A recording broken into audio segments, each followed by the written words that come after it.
عليكم ورحمة الله وبركاته. الحمد لله والصلاة والسلام على أشرف المرسلين وعلى آله وصحبه أجمعين. പ്രിയമുള്ള സഹോദരി സഹോദരന്മാരെ, എല്ലാവരിലും അല്ലാഹുവിൻ്റെ രക്ഷയും കരുണയും സദാ ഉണ്ടാവട്ടെ എന്ന് പ്രാർത്ഥിക്കുകയാണ്. വിശുദ്ധ ഖുർആനിലെ സൂറത്തുൽ കഹ്ഫിന്റെ അവസാന ഭാഗത്താണ് നമ്മൾ ഇപ്പോഴുള്ളത്. ധാരാളം വിഷയങ്ങളെക്കുറിച്ച്, സംഭവങ്ങളെക്കുറിച്ചെല്ലാം നമ്മൾ പറഞ്ഞു പോയി. ഇനി അതിൻ്റെ പരിസമാപ്തിയിലേക്ക് കടക്കുമ്പോൾ അള്ളാഹു ഇതുവരെ പറഞ്ഞ വിഷയങ്ങളെ മുഴുവനും ഗൗരവ രൂപത്തിൽ എടുക്കുവാനും ഉൾക്കൊള്ളുവാനും ഉണർത്തിക്കൊണ്ട് ചില പ്രത്യേക പ്രയോഗങ്ങൾ നടത്തി നബി സല്ലല്ലാഹു അലൈഹി വസല്ലമ തങ്ങളിലൂടെ നമ്മിലേക്ക് ആ വിഷയം കൈമാറുകയാണ്. അതുകൊണ്ട് തന്നെ ഇതിൻ്റെ അവസാന ഭാഗം 3 കുൽ എന്ന വാക്കുകൊണ്ട് നമ്മെ ഉണർത്തുകയാണ്. ഇതിൻ്റെ അവസാന ആയത്തുകൾ നോക്കിക്കഴിഞ്ഞാൽ അവിടെ 3 തവണ കുൽ എന്ന അംറിന്റെ കൽപ്പനയുടെ ക്രിയ ഉപയോഗിക്കുന്നതായിട്ട് നമുക്ക് കാണാൻ കഴിയും. ഗൗരവമുള്ള ചില വിഷയങ്ങൾ പറഞ്ഞു വന്ന് ഇനി ഞാൻ നിങ്ങളോട് ചിലത് പറയുകയാണ് കേട്ടോ എന്ന് പറഞ്ഞുകൊണ്ട് അതിൻ്റെ പറഞ്ഞു വന്ന വിഷയങ്ങളുടെ പൊരുളിനെ, അതിൻ്റെ ഉൾക്കാമ്പിനെ ചേർത്ത് വെക്കാൻ നമ്മളും ഇത്തരത്തിലുള്ള ശൈലി ഉപയോഗിക്കാറുണ്ട്. അള്ളാഹു നാം ഈ പറഞ്ഞതുപോലെ വളരെ ശ്രദ്ധേയമായ 4 സംഭവങ്ങളെക്കുറിച്ച് പറഞ്ഞ് അതിലൊന്നാമത്തെ അവസാന ഭാഗങ്ങളിൽ കുൽ എന്ന് പറഞ്ഞുകൊണ്ട് തുടങ്ങുന്ന ആദ്യ ആയത്താണ് ഇന്ന് നമ്മൾ പറയേണ്ടതും നമ്മൾ ചർച്ച ചെയ്യേണ്ട ആയത്ത്.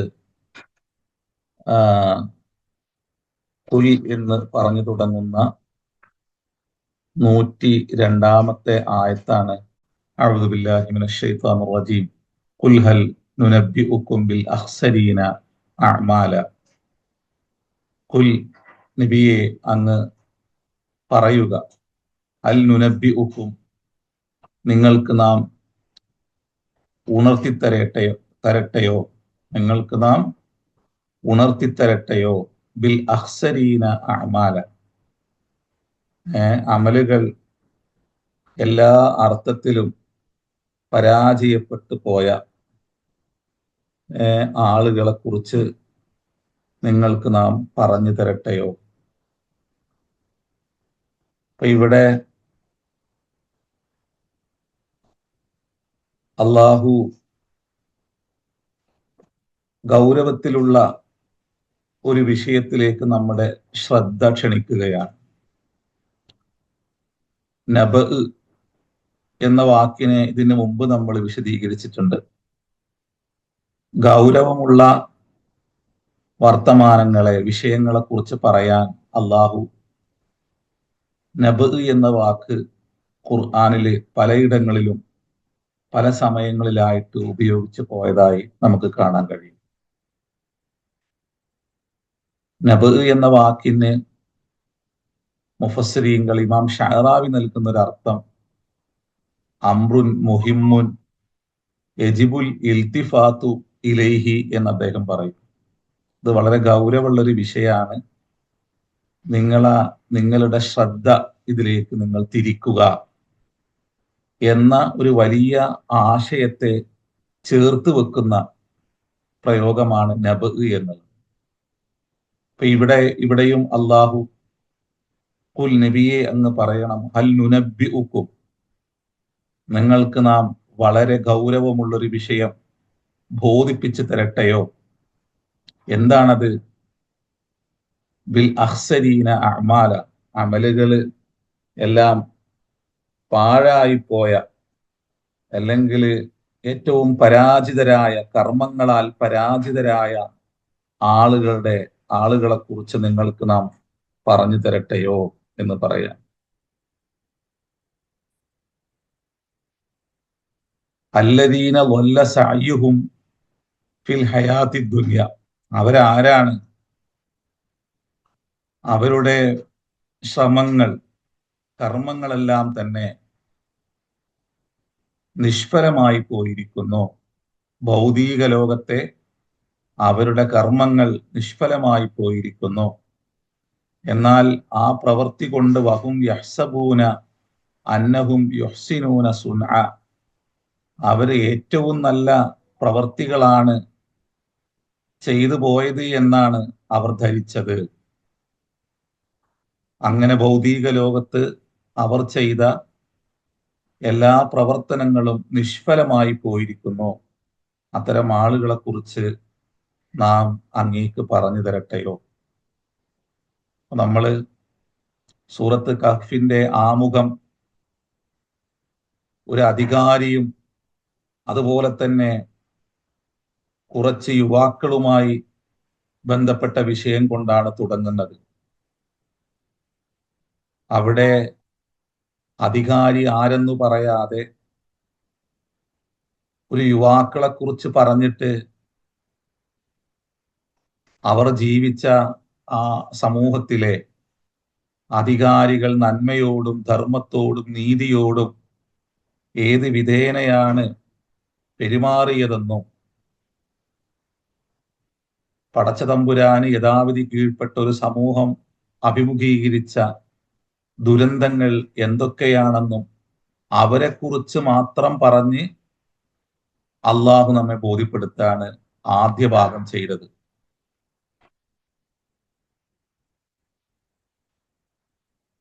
അതായത് ആ അധികാരി ആരെന്ന് പറയാതെ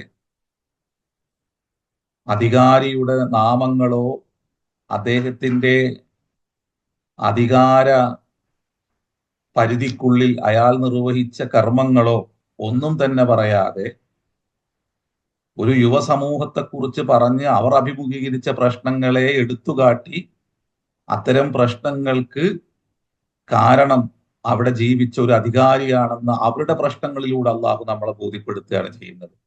അങ്ങനെ ഓടിപ്പോവേണ്ടി വന്ന, ഗുഹാമുഖത്ത് അഭയം തേടേണ്ടി വന്ന ഒരു യുവ സമൂഹത്തെക്കുറിച്ച്, വിരലിലെണ്ണാവുന്ന ആളുകളെ കുറിച്ച് പറഞ്ഞു തന്നിട്ട് അവിടെ നിലനിന്നിരുന്നത് ഒരു ഭീകര വാഴ്ചയായിരുന്നു എന്ന് ആമുഖത്തിൽ അള്ളാഹു പറഞ്ഞു വെക്കുകയാണ്. അതിന്റെ അവസാനത്തിലേക്ക് വരുമ്പോൾ ഒരു അധികാരിയുടെ ഗുണവിശേഷണങ്ങൾ എടുത്തു പറഞ്ഞ് അള്ളാഹുവിന് കീഴ്പ്പെട്ട പടച്ചതമ്പുരാനെ ഭയപ്പെടുന്ന അന്ത്യനാളിനെ കൺമുമ്പിൽ റിയലായി കണ്ട് ജീവിച്ച ഒരു അധികാരി, ആ അധികാരിയുടെ എല്ലാ ഗുണങ്ങളും പറഞ്ഞ് ആ അധികാരി നടന്നുപോയ ഇടങ്ങളിൽ അഭിമുഖീകരിച്ച സമൂഹങ്ങൾക്കിടയിൽ ഏതെല്ലാം തരത്തിലുള്ള ധർമ്മങ്ങളും അതുപോലെ തന്നെ നീതിബദ്ധമായ ഇടപെടലുകളുമാണ് നടത്തിയത് എന്ന് ആ അധികാരിയെ കുറിച്ച് പറഞ്ഞ് അവസാനിപ്പിക്കുകയാണ് സൂറത്ത് കഹ്ഫ് ചെയ്യുന്നത്. ഞാൻ ഒന്നും കൂടിയും പറയാം. ആമുഖത്തിൽ അധികാരിയുടെ പേര് പറയാതെ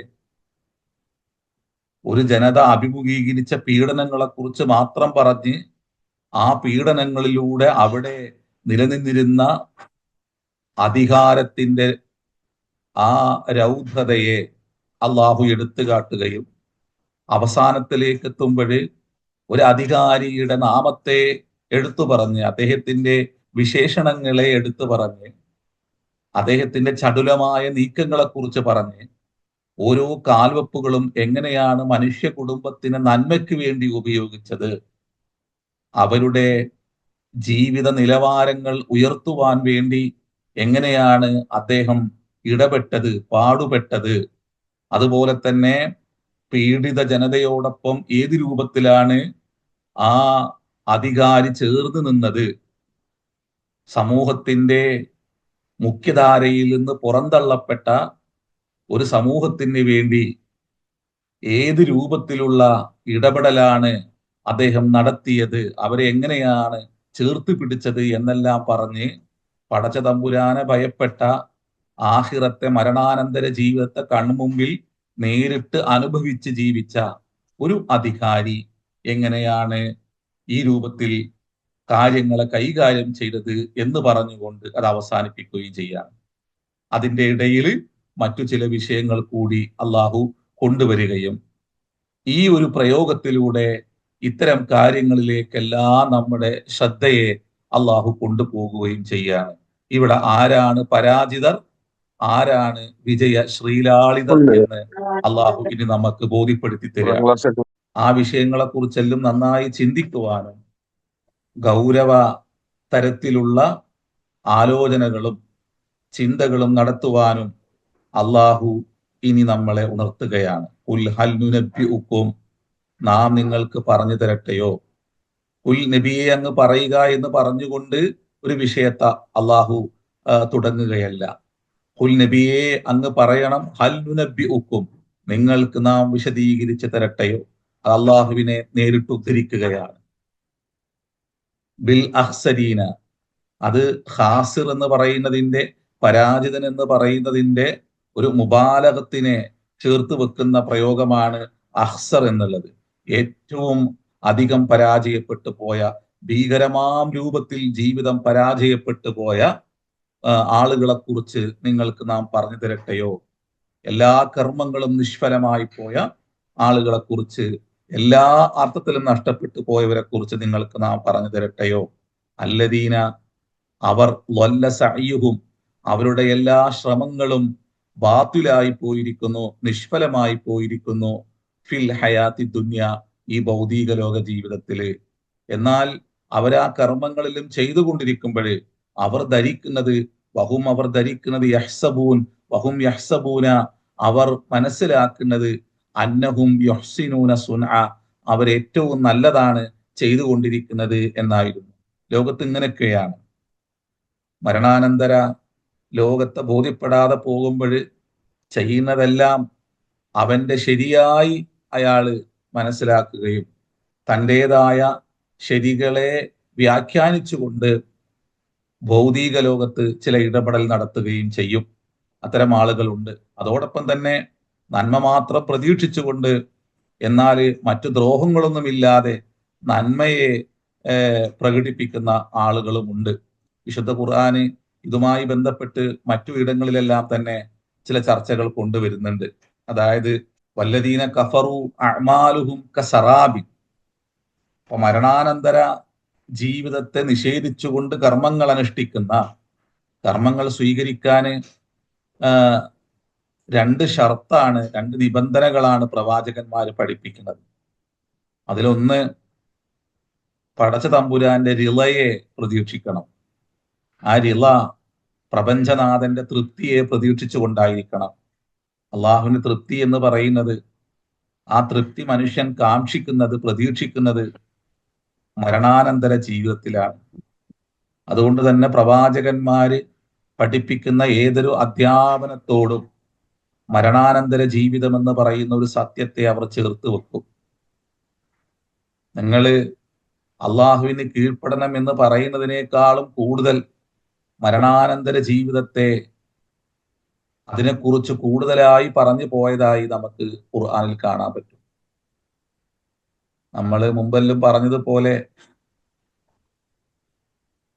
സ്രഷ്ടാവുണ്ട് എന്നുള്ളത് മനുഷ്യന്റെ ഫിത്രത്താണ്, അവന്റെ പ്രകൃതിപരമായൊരു ബോധമാണ്. ദൈവമുണ്ട് എന്ന് പറയുന്ന മനുഷ്യര് സൃഷ്ടി എന്നുള്ള നിലക്ക് ആ ശക്തിയെ സമ്മതിക്കുമ്പോൾ തന്നെ മരണാനന്തര ജീവിതമെന്ന് പറയുന്ന മഹാസത്യത്തെ വിസ്മരിക്കുകയോ നിഷേധിക്കുകയോ ചെയ്യുന്നവരാണ് മനുഷ്യരിൽ ഭൂരിപക്ഷവും. അതിന് കുറെ കാരണങ്ങളുണ്ട്. അതുകൊണ്ട് തന്നെ പ്രവാചകന്മാര് ആ ലോകത്തെക്കുറിച്ച് വളരെ ഗൗരവത്തില്, അവര് ആവർത്തിച്ച് പറഞ്ഞു പോകുന്നത് കാണാൻ പറ്റും. ഇപ്പോ ഭൗതിക ലോകത്തെ കർമ്മങ്ങൾ നിഷ്ഫലമാകുന്നതിന് ഒന്നാമത്തെ കാരണം അവരുടെ മരണാനന്തര ജീവിതത്തെ വിസ്മരിക്കുന്നു എന്നുള്ളതുമായി ബന്ധപ്പെട്ടുകൊണ്ടാണ്. അതാണ് അതിന്റെ ഒന്നാമത്തെ കാരണം. അപ്പോ പടച്ച തമ്പുരാന്റെ റിളയെ കാംക്ഷിച്ചുകൊണ്ട് അള്ളാഹുവിന്റെ തൃപ്തിയെ പ്രതീക്ഷിച്ചുകൊണ്ടായിരിക്കണം കർമ്മങ്ങൾ അനുഷ്ഠിക്കേണ്ടത്. മറ്റൊന്ന്, ആ കർമ്മങ്ങൾക്ക് പ്രവാചകന്മാരെ പിന്തുടരുക, പ്രവാചകന്മാരെ അനുധാവനം ചെയ്യുക എന്നുള്ള രണ്ടാമത്തെ കണ്ടീഷൻ കൂടി പ്രവാചകന്മാർ മുന്നോട്ട് വെക്കുന്നുണ്ട്. കാരണം അള്ളാഹുവിന്റെ തൃപ്തിയെ പ്രതീക്ഷിക്കുന്ന ഏതൊരു കർമ്മവും ആ വ്യക്തിക്ക് ഗുണകരമായിരിക്കും, ആ വ്യക്തിക്ക് ചുറ്റുമുള്ള മനുഷ്യർക്ക് ഉപകാരപ്രദമായിരിക്കും. പ്രവാചകനെ പിന്തുടരുക എന്ന് പറയുമ്പോൾ പ്രവാചകന്മാർ ഒരിക്കലും തന്നെ മനുഷ്യർക്ക് ഉപദ്രവമുണ്ടാക്കുന്ന ഒരു കാര്യവും അവർ പഠിപ്പിക്കൂല.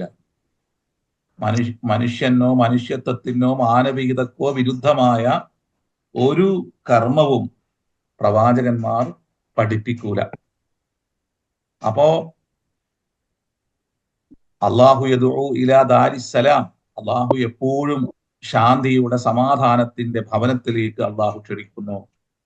വശൈത്വാനു യദഉകും ഇലന്നാർ, ദുഷ്കർമ്മങ്ങൾ ചെയ്തുകൊണ്ട് പിശാച് നിങ്ങളെ നരകത്തിലേക്കും അത് പ്രേരിപ്പിച്ചുകൊണ്ട്, ദുഷ്കർമ്മങ്ങൾ ചെയ്യാൻ പ്രേരിപ്പിച്ചുകൊണ്ട് പിശാച് നിങ്ങളെ നരകത്തിലേക്കും ക്ഷണിക്കുന്നു. അള്ളാഹു നിങ്ങളോട് ഒരിക്കലും മോശം കൽപ്പിക്കുവാൻ, മോശം പ്രവൃത്തി ചെയ്യുവാൻ അള്ളാഹു ഒരിക്കലും നിങ്ങളെ കൽപ്പിക്കുകയില്ല എന്നിങ്ങനെ അള്ളാഹു പലയിടങ്ങളിലായിട്ട് പറഞ്ഞു പോകുന്നത് കാണാൻ പറ്റും ഖുർആനിൽ.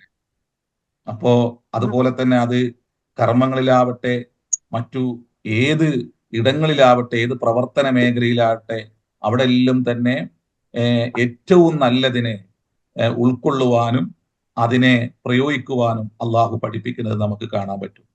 അപ്പൊ അതുകൊണ്ട് പടച്ച തമ്പുരാനിൽ നിന്നുള്ള റിളയെ, തൃപ്തിയെ കാംക്ഷിക്കാതെയുള്ള ഏത് പ്രവർത്തനവും അത് നിഷ്ഫലമാണ് എന്ന് അള്ളാഹു ഇവിടെ നമ്മളെ ബോധ്യപ്പെടുത്തുകയാണ്. അപ്പോ ഇതിങ്ങനെ പറയുമ്പോൾ നമ്മൾ ഇതിന് മുമ്പ് പറഞ്ഞു പോയ കുറെ സംഭവങ്ങളെ ഇതിന്റെ ഉള്ളിലേക്ക് നമ്മുടെ ശ്രദ്ധയെ, നമ്മുടെ ചിന്തയെ അള്ളാഹു ക്ഷണിക്കുന്നുണ്ട്. ഇതിനു മുമ്പ് കുറെ കാര്യങ്ങളിൽ പറഞ്ഞു പോയല്ലോ. അപ്പോ അതുമായിട്ട് നമ്മുടെ ചിന്തയെ അള്ളാഹു ചേർത്ത് വെക്കാൻ അള്ളാഹു ഇവിടെ പ്രേരിപ്പിക്കുന്നുണ്ട്. മരണാനന്തര ജീവിതത്തെ ബോധ്യപ്പെടാതെ ചെയ്യുന്ന ആളുകളുടെ കർമ്മങ്ങൾ അള്ളാഹു ബോധ്യപ്പെടുത്തുന്നത് അഅമാലുഹും കസറാബിൻ ബിഖീഅത്തിൻ യഹ്സബുഹു ളംആനു മാഅൻ ഹത്താ ഇദാ ജാഅഹു ലം യജിദുഹു ശൈആ. അല്ലേ? അത് മരുഭൂമിയിലുള്ള മരീചിക പോലെയാണ്. ദാഹിച്ച് വലയുന്നവൻ കരുതും അത് വെള്ളമാണെന്ന് കരുതും. അതിന്റെ സമീപത്തെത്തിയാലോ അവിടെ ഒന്നും ഉണ്ടാവില്ല. അപ്പോ ഇങ്ങനെയാണ് അള്ളാഹുവിന്റെ റിളയെ കാംക്ഷിക്കാതെ, പടച്ച തമ്പുരാന്റെ തൃപ്തിയെ പ്രതീക്ഷിക്കാതെയുള്ള കർമ്മങ്ങളെന്ന് ഖുർആൻ പറഞ്ഞു വെക്കുന്നുണ്ട്. അതോടൊപ്പം തന്നെ ഭൗതിക ലോകത്ത് അവരുടെ ഹക്കിനെ അള്ളാഹു നിരാകരിക്കുകയോ അല്ലെങ്കിൽ അതിനെ നിഷ്ഫലമാക്കുകയോ അത് ചെയ്യൂല. മരണാനന്തര ജീവിതത്തെക്കുറിച്ച് ബോധ്യമില്ലാതെ എത്രയോ ആളുകൾ, അതിനെ നിഷേധിക്കുന്ന ആളുകൾ എത്രയോ നന്മകൾ ചെയ്യുന്നുണ്ടല്ലോ. അത് ചിലര് ആവർത്തിച്ച് ചോദിക്കുകയും ചെയ്യും, ഇവരൊന്നും ചെയ്യുന്ന നന്മയല്ലേ? നന്മ തന്നെയാണ്. ഇത് നമ്മൾ ഒരു വർഗബോധത്തെ അല്ലെങ്കിൽ മതവാദത്തെ മുമ്പിൽ വെച്ചുകൊണ്ടുള്ള ചർച്ചയല്ല കേട്ടോ. നമ്മളെപ്പോഴും അതിനെ നിരാകരിച്ചുകൊണ്ടുള്ള ചർച്ചയാണ് നമ്മൾ ഇതുവരെ ഇവിടെ നടത്തിയിട്ടുള്ളത്. ഞങ്ങൾ ചെയ്യുന്നതെല്ലാം നല്ലതും നിങ്ങൾ ചെയ്യുന്നതെല്ലാം തന്നെ തിന്മയുമാണെന്ന അങ്ങനെ മനുഷ്യരെ രണ്ടായി പാലിച്ചുകൊണ്ടുള്ള ചർച്ചയല്ല നമ്മുടേത്. മനുഷ്യർക്കിടയിൽ രണ്ട് വിഭാഗങ്ങൾ ഉണ്ടാവും. മരണാനന്തര ജീവിതത്തെ ബോധ്യപ്പെട്ട് കർമ്മങ്ങൾ അനുഷ്ഠിക്കുന്ന മനുഷ്യരിൽ ഒരു കൂട്ടര്. അതില് പേരുകൊണ്ടൊന്നും മനുഷ്യരെ വിഭജിക്കണ്ട. അത് ഇന്ന പേരുള്ളവരാണെന്നൊന്നും പറയണ്ട, എല്ലാ പേരുള്ളവരും അതിലുണ്ടാവും. നമ്മള് ഈ കുളത്തിൽ വീണ തവളകളെ പോലാകാൻ പാടില്ല. നമ്മൾ അറബി പേരുള്ള ഒരു സമൂഹം നമ്മുടെ നാട്ടിലുള്ളത്, അത് എന്തോ ഒരു പ്രത്യേക കാരണം കൊണ്ട് ചില ആളുകൾ അറബി പേരിട്ട് എന്നുള്ളൂ. ലോകത്ത് സ്വന്തം ഭാഷയിൽ നിന്ന് പേര് സ്വീകരിച്ച് അറബി ഭാഷയോട് ഒരു ബന്ധവും പുലർത്താത്ത നാമങ്ങൾ സ്വീകരിച്ച എത്രയോ രാഷ്ട്രങ്ങളും സമൂഹങ്ങളും ലോകത്ത് ജീവിക്കുന്നുണ്ട്. ഇന്തോനേഷ്യ, മലേഷ്യ, തായ്ലൻഡ്, ഇവിടെല്ലാം പോയി കഴിഞ്ഞാല് അറബി ഭാഷയിൽ നിന്ന് പേര് സ്വീകരിക്കുന്ന ആളുകൾ വളരെ കുറവാ. അവരുടെ പേരെല്ലാം അവരുടെ ഭാഷയിൽ നിന്നുള്ള പേരായിരിക്കും. അപ്പൊ പേര് കൊണ്ടൊന്നും മനുഷ്യനെ അങ്ങനെ വിഭജിക്കേണ്ട ആവശ്യമില്ല. മനുഷ്യനെ അള്ളാഹു നോക്കുന്നതും പടച്ചവൻ പരിഗണിക്കുന്നതും അവന്റെ കർമ്മങ്ങളെ കൊണ്ട് മാത്രമാണ്. ആ കർമ്മങ്ങൾ ഏത് ചിന്തയുടെ അടിസ്ഥാനത്തിലാണ് അനുഷ്ഠിക്കുന്നത് എന്ന് നോക്കിക്കൊണ്ടാണ്. ഏത് അടിസ്ഥാന വിഷയങ്ങളെ മനസ്സിലാക്കിക്കൊണ്ടാണ് മനുഷ്യൻ ആ കർമ്മങ്ങൾ അനുഷ്ഠിക്കുന്നത് എന്ന് വിലയിരുത്തിക്കൊണ്ട് മാത്രമാണ് അള്ളാഹു യൗമുൽ ഖിയാമയിൽ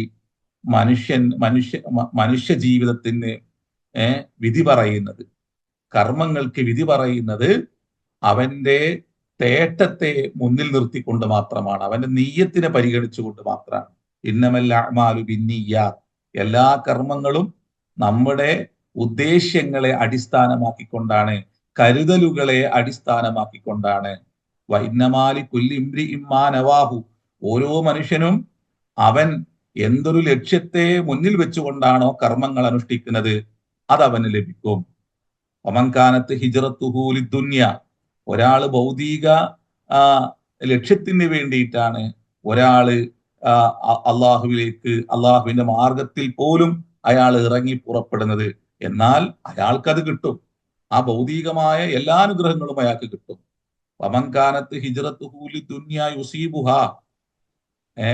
അല്ലെങ്കിൽ അവിംറഅത്തിൻ യൻകിഹുഹ, അല്ലെങ്കിൽ ഒരു പെണ്ണിനെ വിവാഹം കഴിക്കണമെന്ന ലക്ഷ്യത്തിലാണ് ഒരാൾ പോണതെങ്കിൽ അയാൾക്ക് അത് വിവാഹം കഴിക്കാൻ പറ്റും. അതിൽ ഭൗതികമായി നിൽക്കുന്ന ഒരു സംഭവമാണ്. അതുകൊണ്ട് ഫഹിജ്റത്തുഹു ഇലാ മാ ഹാജറ ഇലൈഹി, എല്ലാവരുടെയും ജീവിത പ്രയാണം അല്ലെങ്കിൽ ഹിജ്റ, അത് ഓരോരുത്തരുടെയും കരുതലുകൾ അനുസരിച്ചാണ് അതിനുള്ള പ്രതിഫലം ലഭിക്കുക. ഇന്നല്ലാഹ ലാ യൻദുറു ഇലാ അജ്സാമിക്കും വലാ ഇലാ സുവരിക്കും വലാകിൻ യൻദുറു ഇലാ ഖുലൂബിക്കും വഅഅ്മാലിക്കും. അല്ലാഹു ഒരിക്കലും നിങ്ങളുടെ വേഷത്തിലേക്കോ രൂപത്തിലേക്കോ ഒന്നും പടച്ചോന് നോക്കണില്ല. വലാകിൻ യൻദുറു ഇലാ ഖുലൂബിക്കും വഅഅ്മാലിക്കും, അല്ലാഹു നിങ്ങളുടെ ഹൃദയത്തിലേക്ക് നോക്കുന്നു, ആ ഹൃദയത്തിൽ നിന്ന് ഉരുത്തിരിയുന്ന കർമ്മത്തിലേക്ക് അല്ലാഹു നോക്കുന്നു. അപ്പൊ കർമ്മമാണ് അടിസ്ഥാനം, മനസ്സാണ് അടിസ്ഥാനം, നീയത്താണ് അടിസ്ഥാനം. അള്ളാഹുവിന്റെ റിളയെ പ്രതീക്ഷിച്ചാണോ പടച്ച തമ്പുരാനിൽ നിന്ന് പ്രതിഫലം ലഭിക്കുമെന്ന ഉത്തമ ബോധ്യത്തോടു കൂടിയിട്ടാണ് ഒരു കർമ്മം അനുഷ്ഠിക്കുന്നത് എങ്കിൽ അതിനുള്ള പ്രതിഫലം അള്ളാഹുവിന്റെ അടുക്കലുണ്ട്. അല്ല ഈ കർമ്മങ്ങളെല്ലാം അതിനെ നിരാകരിച്ചോ നിഷേധിച്ചോ ഭൗതിക ലോകത്ത് ചില നന്മകളെല്ലാം ലഭിക്കണമെന്ന ലക്ഷ്യത്തോടു കൂടിയിട്ടാണോ അയാൾ അത് ചെയ്യുന്നത്, അയാൾക്കത് ലഭിക്കും. അപ്പോൾ ഒരു കർമ്മത്തെ ഭൗതിക ലോകത്ത് അള്ളാഹു അതിന്റെ ഹക്കിനെ അള്ളാഹു ഒരിക്കലും തടയൂല, അത് നൽകും. അത് ആര് പ്രവർത്തിച്ചാലും, അത് പടച്ചവന്റെ പ്രീതി കാംക്ഷിച്ചവനാവട്ടെ അല്ലാത്തവനാവട്ടെ, ഭൗതിക ലോകത്ത് ഒരാള് ഒരു കർമ്മം ചെയ്തു കഴിഞ്ഞാല് അസ്ബാബുകളെ വേണ്ട രൂപത്തിൽ ഉപയോഗപ്പെടുത്തി കഴിഞ്ഞാല് അള്ളാഹു അത് നൽകും. കാരണം അള്ളാഹു ഭൂമിയിൽ ഇടപെടുന്നത് അള്ളാഹുവിന്റെ റഹ്മാൻ എന്ന് പറയുന്ന സിഫത്ത് കൊണ്ടാണ്. അപ്പോ ഭൂമി ഒരാൾക്ക് എല്ലാം നൽകുകയും മറ്റൊരാൾക്ക് നൽകാതിരിക്കുകയും ചെയ്യുക എന്നുള്ളതൊന്നും ഉണ്ടാവില്ല. അത് ഭൂമിയിൽ ആര് വിത്തിറക്കുന്നുവോ അത് ഏറ്റവും നല്ല രൂപത്തിലാണെങ്കിൽ ഏറ്റവും നന്നായി അതങ്ങ് തിരിച്ചു കൊടുക്കും. അത് ആർക്ക് എന്നുള്ളതല്ല, ആര് കർമ്മം അനുഷ്ഠിക്കുന്നുവോ അവർക്കത് കൊടുക്കും. അപ്പൊ അള്ളാഹു ഒരിക്കലും തന്നെ ഭൗതിക ലോകത്ത് അതിന്റെ നന്മയെ അള്ളാഹു തടയില്ല. പക്ഷേ ഇവിടെയുള്ള ചർച്ച മരണാനന്തര ജീവിതവുമായി ബന്ധപ്പെട്ടാണ്. അവിടെ ഈ കർമ്മങ്ങൾക്ക് പ്രതിഫലം ലഭിക്കുമോ ഇല്ലേ എന്നുള്ളതാണ് ഇവിടെയുള്ള ചർച്ച. ഭൗതിക ലോകത്ത് ആരെന്ത് നടത്തിയാലും ആരെന്ത് പ്രവൃത്തികൾ നടത്തിയാലും അതിനുള്ള ആ ഒരു പ്രതിഫലം ഇവിടെ അയാൾക്ക് ലഭിക്കും. അതിന്റെ ഗുണം അയാൾക്ക് ലഭിച്ചിരിക്കും. അത് എങ്ങനെ അയാൾ എത്രത്തോളം അസ്ബാബുകളെ അയാൾ ഉപയോഗിക്കുന്നുവോ അതിനനുസരിച്ച് അയാൾക്ക് കിട്ടും. ഇതും അള്ളാഹു പറഞ്ഞു വെക്കുന്നുണ്ട്. മൻകാന യുരീദു ഹർസൽ ആഖിറ നസിദ് ലഹു ഫി ഹർസിഹി. ഒരാള് ഭൗതിക ലോകത്തൊരു കർമ്മം ചെയ്യുന്നത് അയാൾക്ക് ആഖിറത്തിൽ അത് പിന്നെ അതിന്റെ ഇരട്ടി പ്രതിഫലം ലഭിക്കണമെന്ന ലക്ഷ്യത്തിലാണ് അയാൾ ആ കർമ്മം ചെയ്യുന്നതെങ്കിൽ അയാൾക്ക് അയാളുടെ ആ കർമ്മത്തിൽ അള്ളാഹു ആധിക്യം നൽകും. വമൻകാന യുരീദു ഹർസദ്ദുന്യ. ഇനി ഭൗതിക നേട്ടമാണ് ഒരാള് അയാളുടെ കർമ്മം കൊണ്ട് ഉദ്ദേശിക്കുന്നതെങ്കിൽ, തേടുന്നതെങ്കിൽ നൂതിഹി മിൻഹ, നാം അതവർക്ക് നൽകും. വമാലഹു ഫിൽ ആഖിറതി മിൻ നസീബ്. എന്നാല് അവർക്ക് ആഖിറത്തിൽ ഒരു നസീബ്, ഒരു പങ്കും ഒരു നന്മയും അതുകൊണ്ടുണ്ടാവില്ല. ഭൗതിക ലോകത്ത് ഒരാള് നന്മ ചെയ്യുന്നു, മനുഷ്യ ദൃഷ്ടിയിൽ നന്മയായിട്ട് എന്തൊക്കെയുണ്ടോ അതൊരാൾ ചെയ്യുന്നു. ആ കർമ്മം അയാൾ അനുഷ്ഠിക്കുന്നത് ആഖിറത്തെ വിസ്മരിച്ചും നിഷേധിച്ചും കൊണ്ടാണെങ്കിലും ഭൗതിക ലോകത്ത് അള്ളാഹു അതിന്റെ പ്രതിഫലം അയാൾക്ക് തടയൂല, അയാൾക്ക് അത് കിട്ടും. എന്നാൽ മരണാനന്തര ജീവിതത്തിൽ അത് ലഭിക്കുമോ എന്നുള്ളതാണ്. അയാൾ അത് പ്രതീക്ഷിക്കുന്നില്ല, അതിനെ നിഷേധിക്കുകയാണ്, നിരാകരിക്കുകയാണ്. അയാൾക്ക് കിട്ടൂല. വളരെ സിമ്പിളാണ് സംഭവം. അയാൾക്ക് അത് ആവശ്യമില്ല എന്നുള്ള രൂപത്തിലാണ് അയാള് ആ കർമ്മത്തെ നോക്കിക്കാണുന്നത്. അത് തന്നെയാണ് അള്ളാഹു പറയുന്നുള്ളൂ. നിങ്ങൾക്ക് ഭൗതിക ലോകത്ത് നിങ്ങൾ ചെയ്യുന്ന പ്രതിഫലം, അതിന് നിങ്ങൾ മരണാനന്തരം അള്ളാഹുവിൽ നിന്ന് പ്രതിഫലം കാക്ഷിച്ചു കൊണ്ടാണോ അത് നിങ്ങൾ ചെയ്യുന്നത്, നിങ്ങൾക്കത് കിട്ടും. അപ്പൊ പിന്നെ ആളുകൾ ചോദിക്കും, അപ്പൊ ഏറ്റവും അങ്ങനെ ഒന്നും പ്രതീക്ഷിക്കാതെ ചെയ്യുന്നതല്ലേ ഉത്തമം? അത് ബാലിശമായ ഒരു ചോദ്യമാണ്. കാരണം ഭൗതിക ലോകത്ത് ഒരാൾ ചെയ്യുന്നത് ഇവിടെ ഒന്നും പ്രതീക്ഷിക്കാതെ അല്ല. അയാൾ അതിന്റെ പിറകിൽ പലതും പ്രതീക്ഷിക്കുന്നുണ്ട്. പ്രതീക്ഷിക്കാതെ മംഫഅത്ത് കാണാതെ ഒരാൾ ഒരു പ്രവൃത്തി ചെയ്യൂല. അത് വെറും വർത്തമാനം മാത്രമാണ്. മംഫഅത്തില്ലാതെ ആരും ഒന്നും ചെയ്യൂല. ഉപകാരം ചെയ്യുന്നതിന് പ്രതിഫലം ലഭിക്കണമെന്ന ഉദ്ദേശ്യത്തോടു കൂടിയിട്ട് തന്നെയാണ് ഭൗതിക ലോകത്തും എല്ലാവരും ചെയ്യുന്നത്. പക്ഷേ ഒരു സത്യവിശ്വാസിയെ സംബന്ധിച്ചിടത്തോളം അയാള് മറ്റുള്ളവരിൽ നിന്ന് നന്ദിയോ അല്ലെങ്കിൽ ഏതെങ്കിലും തരത്തിലുള്ള നന്മയോ പ്രതീക്ഷിക്കുന്നില്ല. അപ്പൊ അതാണ് മൂർത്തമായ നന്മ എന്ന് പറയുന്നത്. പ്രവാചകന്മാരുടെ ഒരു ശൈലി ഉണ്ടല്ലോ, അവരുടെ കർമ്മ ലോകത്ത് അവർ ഉപയോഗിക്കുന്ന ഒരു ശൈലിയുണ്ട്. ലാ നുരീദു മിൻകും ജസാഅൻ വലാ ശുക്കൂറ. നിങ്ങളിൽ നിന്ന് ഒരു നന്ദി വാക്ക് ഞങ്ങൾ പ്രതീക്ഷിക്കുന്നില്ല, നിങ്ങളിൽ നിന്ന് ഒരു പ്രത്യുപകാരവും ഞങ്ങൾ പ്രതീക്ഷിക്കുന്നില്ല. അതാണ് ആ അരൂപത്തിലുള്ള കർമ്മങ്ങൾ ചെയ്യാനാണ് പ്രവാചകന്മാര് പഠിപ്പിക്കുന്നത്. അപ്പൊ മനുഷ്യന് ഒരു കർമ്മം ചെയ്തു കൊടുക്കുന്നത് കൊണ്ട് അയാളിൽ നിന്ന് വല്ലതും പ്രതീക്ഷിക്കുന്ന ഒരവസ്ഥാവിശേഷമുണ്ടെങ്കിൽ, അയാളിൽ നിന്ന് ശുക്ർ പ്രതീക്ഷിക്കുന്ന ഒരു അവസ്ഥ വിശേഷം ഉണ്ടെങ്കിൽ, അല്ലെങ്കിൽ അയാൾ എന്നെ പുകഴ്ത്തണമെന്ന ഒരു ചിന്തയുണ്ടെങ്കിൽ, അയാളിൽ നിന്ന് നല്ല വാക്കുകൾ കേൾക്കണമെന്ന ഒരു ഉദ്ദേശ്യം അയാൾക്കൊരു കർമ്മത്തിന്റെ പിറകിലുണ്ടെങ്കിൽ അതിന് അള്ളാഹു നാളെ യൗമുൽ ഖിയാമയിൽ ഒന്നും നൽകൂലെന്ന്. ഇതിനു മുമ്പ് നമ്മൾ പറഞ്ഞിട്ടുണ്ട്, ഷിർക്ക് എന്ന് പറഞ്ഞാല് അത് ഏതെങ്കിലും ഒരു വസ്തുവിനെ നിർമ്മിച്ചിട്ടോ അല്ലെങ്കിൽ ആരെയെങ്കിലും ദൈവീക സ്ഥാനത്ത് പ്രതിഷ്ഠിച്ചിട്ടോ പൂജിക്കുന്ന ആ ഒരു സംഭവം മാത്രമല്ല ബഹുദൈവാരാധന എന്ന് പറഞ്ഞാല്. ഏറ്റവും വലിയ അപകടകരമായ ഷിർക്കിനെ നബി സല്ലല്ലാഹു അലൈഹി വസല്ലമ തങ്ങൾ വ്യാഖ്യാനിച്ചത് ചെറിയ ഷിർക്ക് എന്ന് പറഞ്ഞിട്ടാണ്. അതെന്താണ്? സ്വഹാബികൾ ചോദിക്കുന്നുണ്ട്, വമശ്ശിർക്കുൽ അസ്ഗറു യാ റസൂലല്ലാഹ്, എന്താണ് ഏറ്റവും ചെറിയ ഷിർക്ക് റസൂലെ? അപ്പൊ അള്ളാഹുവിന്റെ റസൂല് പറഞ്ഞത്, മറ്റുള്ളവർ കാണാൻ വേണ്ടിയിട്ട് നിങ്ങൾ കർമ്മങ്ങൾ അനുഷ്ഠിക്കുക.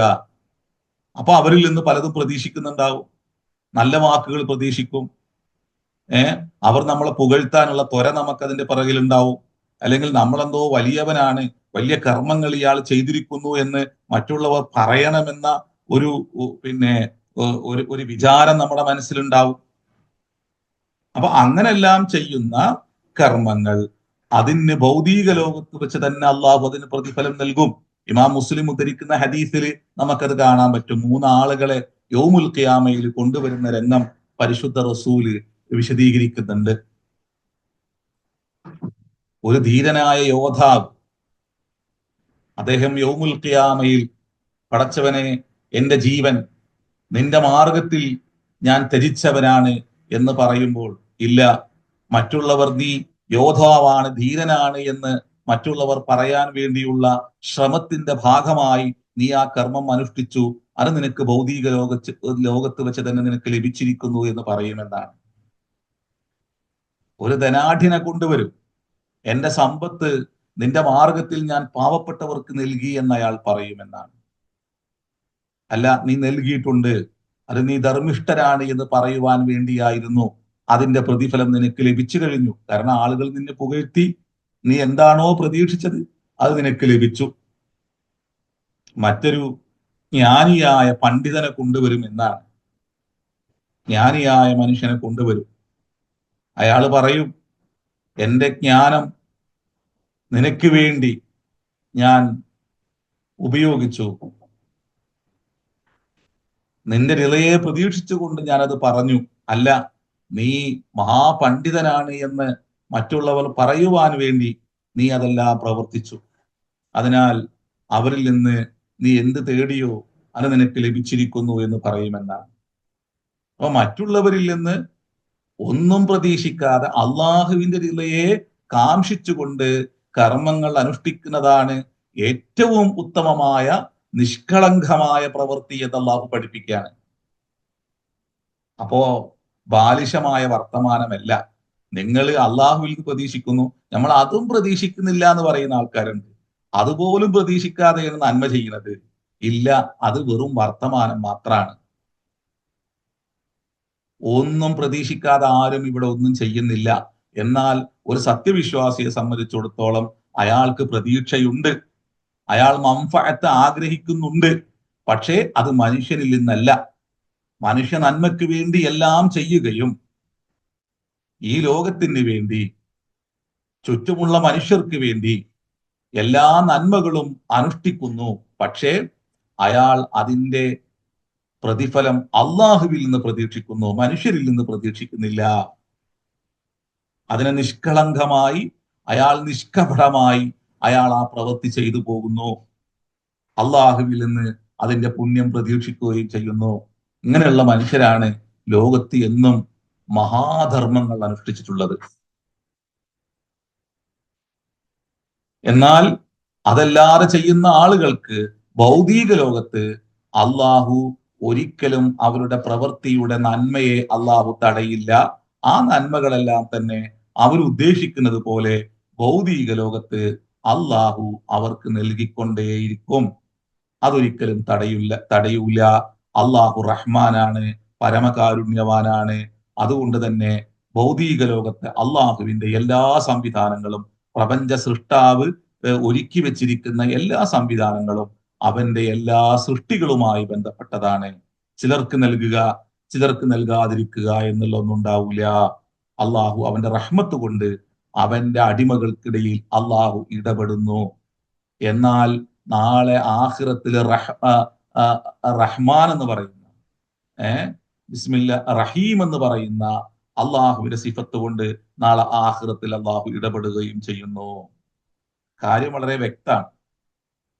അപ്പോ ഭൗതിക ലോകത്ത് അള്ളാഹു അത് തടയുന്നില്ല. അപ്പൊ എന്ന് പറയാണ്, എന്തുകൊണ്ടാണ് അവർക്ക് ഇതെല്ലാം പരാജയപ്പെട്ടു പോകുന്നത്? ഉലൈകല്ലദീന കഫറൂ ബിആയാതി റബ്ബിഹിം, അവര് അള്ളാഹുവിന്റെ ദൃഷ്ടാന്തങ്ങളെ അവർ നിഷേധിച്ചിരിക്കുന്നു. വലിഖാഇഹി, അള്ളാഹുവിനെ കണ്ടുമുട്ടുന്നതിനെയും അവർ നിഷേധിച്ചിരിക്കുന്നു. ഫഹബിതത് അഅമാലുഹും, അതുകൊണ്ട് തന്നെ അവരുടെ കർമ്മങ്ങൾ നിഷ്ഫലമായി പോയിരിക്കുന്നു. ഫലാ നുഖീമു ലഹും യൗമൽ ഖിയാമത്തി വസ്ന, അള്ളാഹു ഒരിക്കലും അന്ത്യനാളിൽ അവരെ പരിഗണിക്കുന്നതല്ല. ഇവിടെ നുഖീമു ലഹും യൗമൽ ഖിയാമത്തി വസ്ന എന്ന് പറഞ്ഞാൽ നുഖീമു അലൈഹിം എന്നല്ല അവിടെ ഉപയോഗിച്ചിട്ടുള്ളത്, നുഖീമു ലഹും എന്നാണ്. അവർക്ക് മീസാനെ, അവർക്ക് പിന്നെ മീസാൻ എന്ന് പറയുന്ന അവരുടെ കർമ്മങ്ങളെ തൂക്കി തിട്ടപ്പെടുത്തുന്ന ഒന്നും ഉണ്ടാവൂല എന്നല്ല അവിടെ പറയണത്. അവരല്ലാഹു അവിടെ പരിഗണിക്കുന്നില്ല എന്നാണ് അതിന്റെ അർത്ഥം. അതുകൊണ്ടാണ് ലഹും എന്നുള്ള വാക്ക് അവിടെ ഉപയോഗിച്ചത്. ഇവിടെ രണ്ട് കാരണവും അള്ളാഹു എടുത്തു കാട്ടുന്നുണ്ട്. എന്തുകൊണ്ടാണ് ഈ കർമ്മങ്ങളെല്ലാം പരാജയപ്പെട്ടു പോകുന്നത്? ഉലായിക്കല്ലദീന കഫറൂ ബി ആയാത്തി റബ്ബിഹിം, അള്ളാഹിന്റെ ദൃഷ്ടാന്തങ്ങളെ കളവാക്കാണ്. ആ മനുഷ്യന് അള്ളാഹുവിനെ കുറിച്ചുള്ള ബോധം അവന് നൽകുന്നത് ഈ പ്രപഞ്ചത്തെ മുമ്പിൽ വെച്ചു കൊടുത്തിട്ടാണ്. രണ്ട് തരത്തിലാണ് ആയത്തുകൾ ഉള്ളത് എന്ന് ഇമാം ഷഹറാബി വിശദീകരിക്കുന്നുണ്ട്. ഒന്ന് മർഇയായ ദൃഷ്ടാന്തങ്ങളാണ്, അത് പ്രപഞ്ചമാണ്. ആ പ്രപഞ്ചത്തിലുള്ള ഓരോന്നുമാണ്, ഓരോ സംവിധാനങ്ങളുമാണ്. ഏതൊന്നിന്റെ പിറകിലും ഒരു സൃഷ്ടാവിന്റെ കരസ്പർശത്തെ ദർശിക്കുന്നവനാണ് മനുഷ്യൻ. ഒരു സംവിധായകന്റെ, ഒരു നിർമ്മാതാവിന്റെ ദൈക്ഷണിക കഴിവിനെ അല്ലെങ്കിൽ അയാളുടെ ഭൗതികമായ ഇടപെടലിനെ കാണുന്നവനാണ് മനുഷ്യൻ. എന്നാൽ ആരുടെയും ഇടപെടലില്ലാതെ, മനുഷ്യന്റെ ഒരു ഇടപെടലുമില്ലാതെ ഇവിടെ അവന്റെ ചിന്തയെ ഭ്രംശനം കൊള്ളിപ്പിക്കുമാറുള്ള മഹാസംവിധാനങ്ങൾ ഈ പ്രപഞ്ചത്തിൽ അവൻ കണ്ടുകൊണ്ടിരിക്കുന്നുണ്ട്, അവൻ അനുഭവിച്ചു കൊണ്ടിരിക്കുന്നുണ്ട്. ഇതെല്ലാം സ്വയംഭുവാണെന്ന് അവന് പറയാൻ പറ്റുമോ? അത് കണിശമായ സമയങ്ങൾക്കുള്ളിൽ അത് നടന്നുകൊണ്ടിരിക്കുന്നുണ്ട്, ചലിച്ചുകൊണ്ടിരിക്കുന്നുണ്ട്. സുബ്ഹാനല്ലാഹി ഹീന തുംസൂന വഹീന തുസ്ബിഹൂൻ വലഹുൽ ഹംദു ഫിസ് സമാവാതി വൽ അർളി വഅശിയ്യം വഹീന തുൻഹിറൂൻ. പ്രപഞ്ചത്തിലേക്ക് നോക്കാൻ അള്ളാഹു മനുഷ്യനോട് പറയുന്നുണ്ട്. ഓരോ പ്രഭാതവും നമ്മൾ മുമ്പ് പറഞ്ഞതുപോലെ നമ്മുടെ ജീവിതത്തിന്റെ എല്ലാ ഘട്ടങ്ങളെക്കുറിച്ചും നമ്മൾക്ക് ബോധ്യപ്പെടുത്തി തരുന്നുണ്ട്. ഓരോ സൂര്യോദയവും നമ്മുടെ ശൈശവത്തെക്കുറിച്ച്, നമ്മുടെ ബാല്യത്തെക്കുറിച്ച് പറയുന്നുണ്ട്. അതിന്റെ ഉച്ചിസ്ഥായിയിൽ അത് എത്തി നിൽക്കുമ്പോൾ അത് നമ്മുടെ യൗവനത്തെക്കുറിച്ച് നമ്മളോട് പറയുന്നുണ്ട്. അത് അതിന്റെ മൂർധന്യ ദിശയിൽ നിന്നും തെറ്റി അതിന്റെ ചക്രവാളത്തിൽ, അതിന്റെ പടിഞ്ഞാറൻ ചക്രവാളത്തിൽ അത് അസ്തമിക്കാൻ പോകുമ്പോൾ അത് നമ്മളോട് വാർദ്ധക്യത്തെ കുറിച്ച് പറയുന്നുണ്ട്. അപ്പോ ഏത് ശൈശവവും അതുപോലെ തന്നെ പിന്നെ ബാല്യവും ആഘോഷമാണ് മനുഷ്യന്. ചെറിയ പിഞ്ചു പൈതങ്ങളെ കാണുമ്പോൾ ആ കുഞ്ഞിന്റെ കവിളുന്ന് പിടിച്ച് കൊഞ്ചാത്തവർ മനുഷ്യരിൽ ഉണ്ടാകും. അപ്പോ കുട്ടിക്കാലം എന്ന് പറയുന്നത് അത് എല്ലാവർക്കും ആനന്ദവും സന്തോഷവും പകരുന്നതാണ്. അതുകൊണ്ടാണ് ഈ സമയത്ത് ഇപ്പോൾ നമ്മൾ സൂര്യന്റെ മുഖത്തേക്ക് നോക്കിയിരിക്കുന്നത്. അവിടെ പക്ഷികൾ ചിലക്കുന്നത് കാണാൻ പറ്റും, കുരുവികൾ നൃത്തം വെക്കുന്നത് കാണാൻ പറ്റും. ഭൂമി പോലും നിർമ്മലത, അതിന്റെ നൈർമല്യമുള്ളതായിരിക്കും. ഇലകൾ അത് പിന്നെ ചലിച്ചുകൊണ്ടിരിക്കുന്നുണ്ടാവും. കാറ്റിന് തണുപ്പുണ്ടാവും. ആ കാറ്റിലൂടെ ഓരോ വൃക്ഷങ്ങളിൽ നിന്നും പൂത്തു നിൽക്കുന്ന പൂക്കളിൽ നിന്ന് സുഗന്ധം പൊഴിക്കുന്നുണ്ടാവും. അപ്പൊ ഒരു പ്രപഞ്ചം മുഴുവനും സൂര്യോദയം കണ്ട് പ്രപഞ്ചം മുഴുവനും ആനന്ദം കൊള്ളുന്നത് മനുഷ്യന് കാണാൻ പറ്റും. ഇമാം ഷഹറാബി പറയുന്നുണ്ട്, അതുകൊണ്ടാണ് അല്ലാഹു സുബ്ഹാനല്ലാഹി ഹീന തുംസൂന വഹീന തുസ്ബിഹൂൻ എന്ന് പറയുന്നത് എന്നാണ്. അവിടെ നമ്മുടെ യുവത്വം അതോടൊപ്പം ആഘോഷിക്കുവാൻ, അതിനെ ഉൾക്കൊള്ളുവാൻ അല്ലാഹു ആവശ്യപ്പെടുന്നുണ്ട്. അത് കുറച്ചു കഴിഞ്ഞ് അതിന്റെ ഉച്ചിസ്ഥായിലെത്തുമ്പോൾ അതിന്റെ മുഖത്തേക്കാരും നോക്കാൻ നിൽക്കൂല. എല്ലാവരും അതിന്റെ ചൂടിനെ ഭയന്ന് അല്ലെങ്കിൽ ചൂടിൽ നിന്ന് പിന്നെ മാറി തണലിലേക്ക് മാറി നിൽക്കാനുള്ള ഓട്ടത്തിലായിരിക്കും. പക്ഷേ ആ സൂര്യൻ ഉച്ചിസ്ഥായിൽ എത്തുമ്പോഴും അതിന്റെ ഭ്രമണപഥം വിടാതെ അത് പടച്ച തമ്പുരാൻ അതിന് നിർണയിച്ച അതിന്റെ രേഖയിലൂടെ, ജീവിത രേഖയിലൂടെ മാത്രം അത് ചലിക്കുന്നു. അതെങ്ങാനും താഴോട്ട് വന്നു കഴിഞ്ഞാൽ ഭൂമി കരിഞ്ഞു പോകും. മേലോട്ട് പോയി കഴിഞ്ഞാലോ അത് തണുത്ത് വിറങ്ങലിച്ചു പോവുകയും ചെയ്യും. എന്നാൽ ഇവിടെ മനുഷ്യൻ അവന്റെ ഉച്ചിസ്ഥായിയിലെത്തുമ്പോൾ, അവന്റെ ജീവിതത്തിന്റെ യൗവനത്തിലെത്തുമ്പോൾ അവൻ എന്താക്കുന്നു? അവനെല്ലാ അതിർവരമ്പുകളും ലംഘിച്ച് അവന്റെ ജീവിതത്തിന്റെ കർമ്മപദങ്ങളെ ലംഘിച്ചുകൊണ്ട് അവന്റെ ഇഷ്ടങ്ങൾ അനുസരിച്ച് ജീവിക്കുമ്പോൾ ഭൂമിയിൽ കുഴപ്പമുണ്ടാകണു. അപ്പൊ അള്ളാഹിന്റെ നിയമങ്ങളെ മാനിക്കാതെ പോകുമ്പോഴുണ്ടാകുന്ന അപകടങ്ങള് അത് ഭൂമിയിലുണ്ട്. അത് മഹാദൃഷ്ടാന്തമായി അള്ളാഹു നമ്മുടെ മുമ്പിൽ വെക്കുകയാണ്, ജീവിതത്തെ കുറിച്ച് പഠിക്കാൻ, ആലോചിക്കാൻ, ചിന്തിക്കാൻ. പിന്നെ മറ്റൊരു ആയത്ത് എന്താണ്? പിന്നെ സൂര്യനും ചന്ദ്രനും മറ്റു നക്ഷത്രാദി ഗോളങ്ങളും അതുപോലെ തന്നെ ഓരോ ജീവികളും ഓരോ ജീവജാലങ്ങളും, അത് ജീവനുള്ളതും ഇല്ലാത്തതുമായ എല്ലാ സൃഷ്ടികളും നമുക്ക് 100,000 ചിന്തകൾ പകർന്നു നൽകുന്നുണ്ട്, നമ്മുടെ ചിന്തയെ സമ്പുഷ്ടമാക്കുന്നുണ്ട്. അതിന്റെ സംവിധായകനെ നന്നായി ബോധ്യപ്പെടാനുള്ള അറിവും ജ്ഞാനവും അതെല്ലാം നമുക്ക് പകരുന്നുണ്ട്. അതുകൊണ്ടാണ് അതെല്ലാം തന്നെ മുബിസ്റത്തായത്, നമ്മുടെ കണ്ണിനെ തുറപ്പിക്കുന്ന, നമ്മുടെ ചിന്തയെ ഉണർത്തുന്ന, നമ്മുടെ മനസ്സിനെ അള്ളാഹുവിലേക്ക് അടുപ്പിക്കുന്ന, മനസ്സിന് ജീവനും വെളിച്ചവും നൽകുന്ന സൃഷ്ടികളായി അതെല്ലാം തന്നെ അള്ളാഹു പരിചയപ്പെടുത്തുന്നത് കൊണ്ടാണ്. ആയത്തുകൾ മുഴുവനും മുബിസ്റത്താണ് എന്ന് അള്ളാഹു പറയുന്നുണ്ട്. അപ്പോ അതിലൂടെ പടച്ച തമ്പുരാനെ ബോധ്യപ്പെടാതെ പോകുമ്പോൾ മനുഷ്യൻ നിഷേധിയായിട്ട് മാറും. അപ്പൊ പ്രപഞ്ചത്തെ വായിക്കാൻ പറ്റണം. ഇഖ്റ ബിസ്മി റബ്ബിക്കല്ലദീ ഖലഖ്, നിന്നെ സൃഷ്ടിച്ച സ്രഷ്ടാവിന്റെ നാമത്തിൽ നീ വായിക്കണം. ഖലഖൽ ഇൻസാന മിൻ അലഖ്. അപ്പൊ നമ്മിലേക്ക് ആദ്യം നോക്കണം. പടച്ചോനെ ബോധ്യപ്പെടാന് പ്രപഞ്ചമാണ് ഒന്നാമത്തെ അടയാളം. രണ്ടാമത്തെ അടയാളം നാം എന്ന് പറയുന്ന സൃഷ്ടി തന്നെയാണ്. അതൊരു മഹാ ആയത്താണ്. അപ്പൊ ഇത് രണ്ടും അധിക മനുഷ്യർക്കും അള്ളാഹു ഈ പറയുന്ന രൂപത്തിൽ, പടച്ച തമ്പുരാന് ബോധ്യപ്പെടുത്തുന്ന രൂപത്തിൽ അതിനോട് ഇടപെടാനോ അങ്ങനെ ചിന്തിക്കുവാനോ അങ്ങനെ കാര്യങ്ങളെ വിലയിരുത്തി അള്ളാഹുവിന്റെ അളവത്തിനെ കുറിച്ച് ചിന്തിക്കാനോ കഴിയാത്ത അവസ്ഥാവിശേഷം ജീവിതത്തിൽ പേറുന്നവരാണ് ഭൂരിപക്ഷ മനുഷ്യരും. കാരണം മനുഷ്യർക്ക് അവരുടെ വയറാണ് പ്രശ്നം, അവരുടെ പട്ടിണിയാണ് അവന്റെ പ്രശ്നം. അതിനാൽ നേരം പുലർന്നാൽ അവൻ ഈ പ്രപഞ്ചത്തിലേക്ക് ഈ പറയുന്നത് പോലെ സൂര്യോദയത്തെ ആഘോഷിക്കുന്നവർ മനുഷ്യരിൽ എത്ര പേരുണ്ടാവും? നിങ്ങൾ ഇപ്പോൾ നമ്മുടെ കോഴിക്കോട് കടപ്പുറത്ത് പോയി നോക്കിക്കഴിഞ്ഞാൽ എത്ര പേരാണ് സൂര്യോദയം ആസ്വദിക്കാനിരിക്കുന്നത്? വളരെ കുറച്ച് ആൾക്കാരേക്കാരം. ഭൂരിപക്ഷ മനുഷ്യരും ഓടിക്കൊണ്ടിരിക്കുകയാണ്. ഓൽക്ക് സൂര്യോദയം പ്രശ്നമല്ല. സൂര്യൻ എങ്ങനെയാണ് അതിന്റെ ഭ്രമണപഥത്തിലൂടെ ചലിക്കുന്നതെന്നും അതെങ്ങനെയാണ് അതിന്റെ ചുറ്റുപാടുകൾക്ക് നന്മയും ജീവനും നൽകിക്കൊണ്ടിരിക്കുന്നതെന്നും അവരുടെ ചിന്താ വിഷയമല്ല. ഇനി നോക്കിയിരിക്കുന്നവർക്ക് തന്നെ അതുണ്ടോന്നും അറിയില്ല. അതുകൊണ്ട് ഞാൻ എങ്ങനെ എന്റെ ഭ്രമണപഥം തെറ്റാതെ ഞാൻ എങ്ങനെ ജീവിക്കണമെന്ന് അതിലേക്ക് നോക്കി ആരും തന്നെ കുറിച്ച് ചിന്തിക്കുന്നവരും ഉണ്ടാവില്ല. എന്റെ ജീവിതത്തിന്റെ അന്ത്യം സൂര്യോദയം ചുറ്റുപാടുകൾക്ക് എത്രമാത്രം ആഘോഷം പകരുന്നുവോ അതുപോലെ ആഘോഷമുള്ളതാകണമെന്ന് ചിന്തിക്കുന്നവര് സായാഹ്നത്തിലും വിരളമായിരിക്കും. എല്ലാം തന്നെ ആഘോഷിക്കുന്നവരാണെങ്കിലും അതിന്റെ ഉള്ളിൽ പടച്ച തമ്പുരാന് നമ്മൾക്ക് പകർന്നു നൽകുന്ന മഹാചിന്തയെക്കുറിച്ച്, ജീവിത പാഠങ്ങളെക്കുറിച്ച് ആലോചിക്കാത്തവരായിരിക്കും.